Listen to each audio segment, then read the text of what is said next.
જય માતાજી બધાને.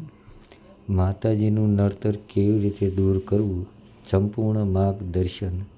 શું તમે પણ અનુભવ કરો છો કે કામ બનતા બગડી જાય છે? ઘરમાં અશાંતિ, ઝઘડા અને નકારાત્મક વાતાવરણ રહે છે. પૈસા આવે છે પણ ટકી નથી શકતા. ઊંઘ શાંતિથી આવતી નથી અને મન હંમેશા ડર, ચિંતા અને બેચેનીથી ભરેલું રહે છે. તો એકવાર વિચારજો,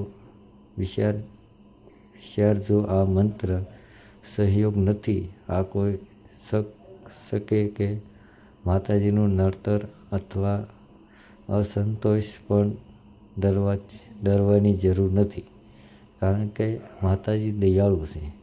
જો આપણે સાચી રીતથી પ્રાર્થના કરીએ તો તેઓ આપણું જીવન બદલાવી શકે છે.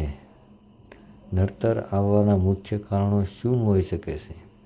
માતાજીનું અપમાન કરવું અથવા વિશ્વાસ ન રાખવો, કુળદેવીને ભૂલી જવું અથવા તેમની પૂજા બંધ કરવી,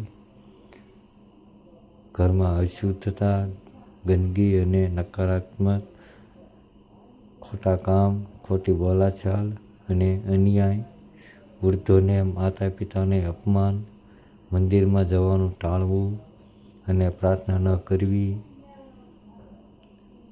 યાદ રાખો, માતાજી ક્યારેય દુઃખ આપતા નથી, પણ આપણે કરેલી ભૂલોના કારણે જીવનમાં અવરોધ આવે છે.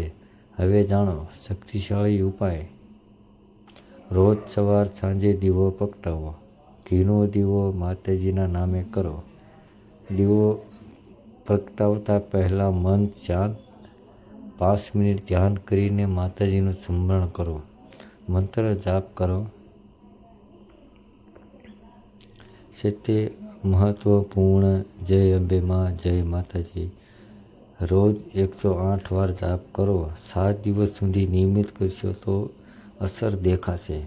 મંગળવાર અને શુક્રવાર વિશે પૂજા કરો. ફૂલ, અગરબત્તી, કુમકુમ ચડાવો.